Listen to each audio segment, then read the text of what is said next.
In today's video, I'll be showing you how I painted this vintage pilot in watercolor and explaining how I paint a realistic face in watercolor.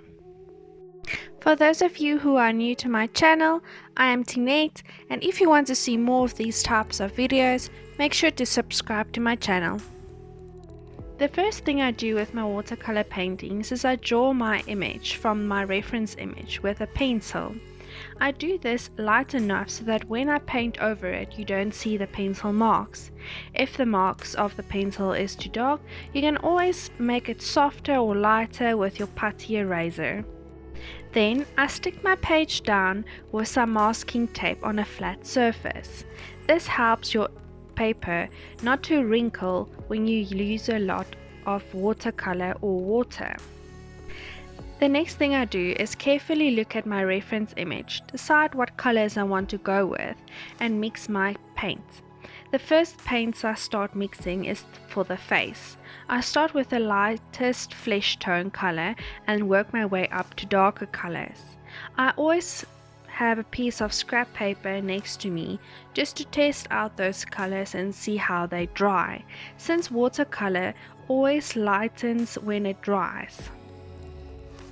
I have the 12 color pan in the Winsor Newton watercolor paint.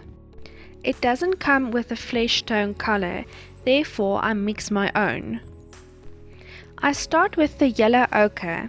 This is my base color that I work off. Then I add some burnt sienna, and in this case burnt umber, for the darker dirty skin tone.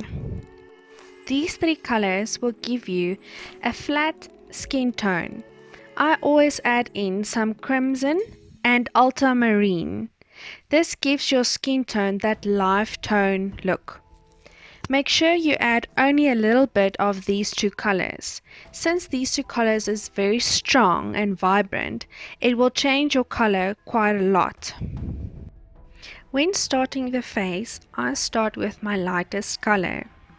To get that smooth finish between the colors and tones on the face, I use the wet on wet technique. Wet the area with a paintbrush where you want to paint and then add your color. This will help the paint to blend in nicely and not have a sharp definitive line. The more layers you do with the bigger variety of tones and colors, the smoother and more depth your face will have. This is a time-consuming process, but if you go carefully with layer by layer, your face will look more realistic and your skin will look smooth. On the side of the face, it will have darker shades and tones. If you want to add those darker areas in the beginning, it helps to give you a reference of the colors you are working up to. The wrinkles on the man's face is very dark and distinctive. However, you still need to make sure that the skin is smooth with the tones blended out properly. In the fold of the wrinkle, it is a very dark color. You can use your thinnest brush and your darkest brown and paint one smooth solid line in that area. On one side of this line, it will cast a shadow, which means you can work with darker browns and work your way up with lighter colors moving away. On the other side, it will cast a light highlight. Then you can use your lighter colors and move away to your normal skin tone color. This highlight isn't necessarily white. It can be just a lighter skin tone or the normal color and then moving away into darker colors. This pilot have some dirt on his face.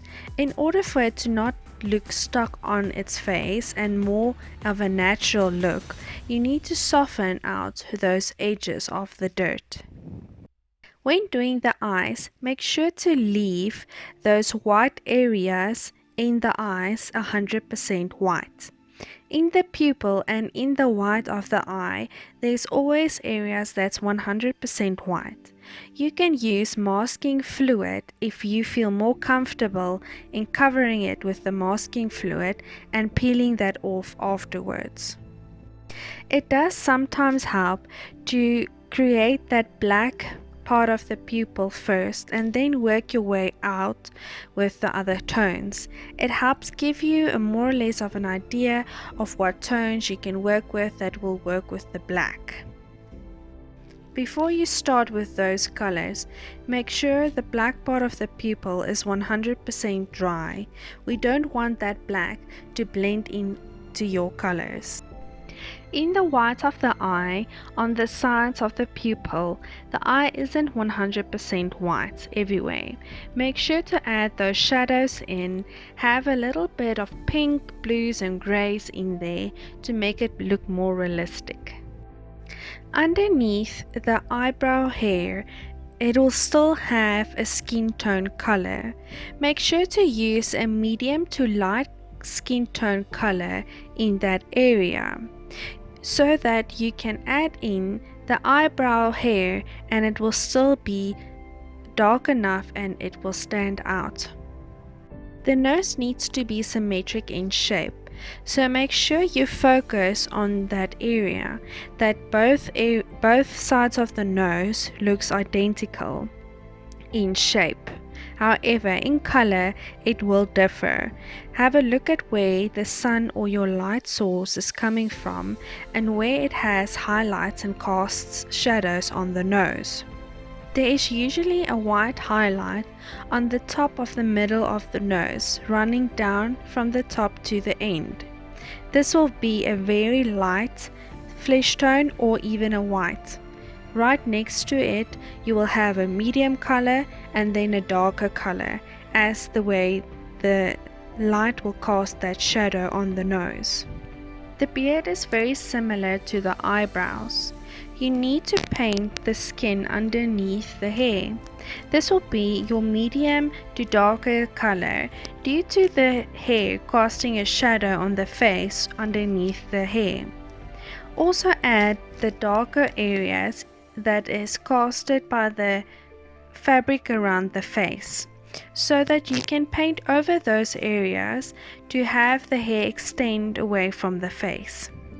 Because it is a grey beard, we'll be using a white gouache, but first you need to start with your medium to dark brown to have the darker colors of the beard. When you've finished using the darker color, we can go in with the white gouache. White gouache works nicely with watercolor since it's also a water-based paint.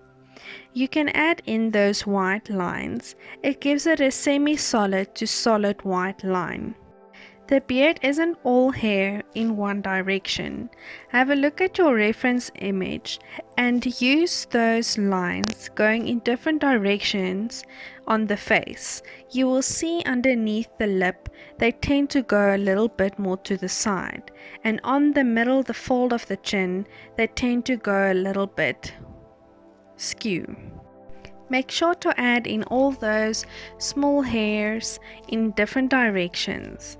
It's small things like that that'll make your image or your painting look that much more realistic.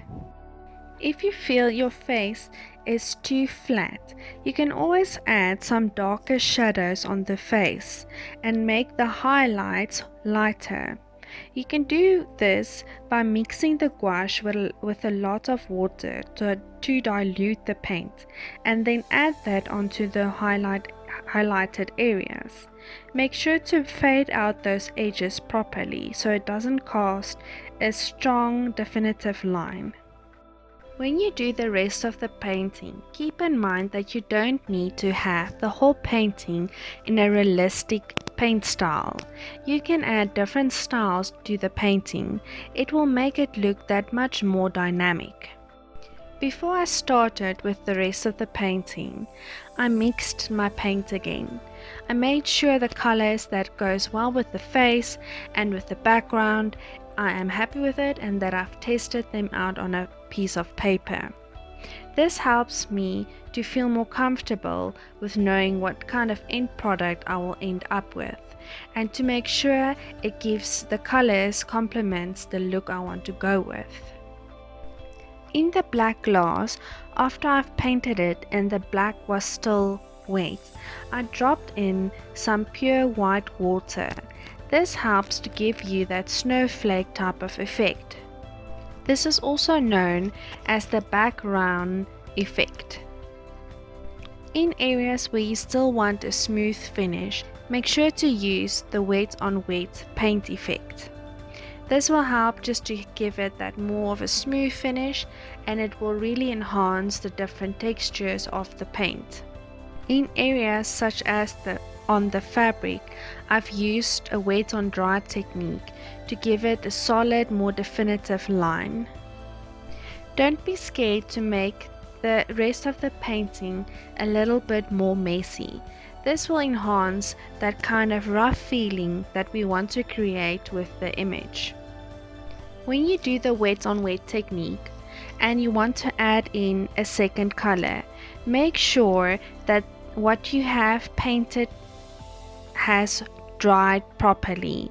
When it is completely dry, you can always go in with more water, wet it again, and add that second color, or third or fourth. If the paint dries too slowly, you can always use a hair dryer to make sure it dries quicker.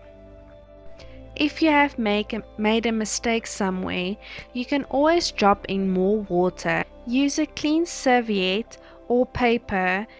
Dab it on the area that you have wetted and the paint will lift off. When I did the background, I started with the left side. I wet the area that I want to work with and dropped in all the different colors. In this instance, I used some of the colors straight from the pan. This makes the colors more vibrant and more intense, so they aren't as diluted as the colors I've mixed. I kept on dropping in different colors with the tip of the paintbrush and dabbing the side of the paintbrush to give it that snowflake kind of effect. Make sure not to leave a white line between your background and your front image. This helps it look more realistic. I hope you guys enjoyed this video. If you did, make sure to like and subscribe to my channel. If you want to see the real-time video, go have a look at my Patreon site as listed in the description below. All the materials I used for this painting is also in the description below, so you can follow and paint your own image.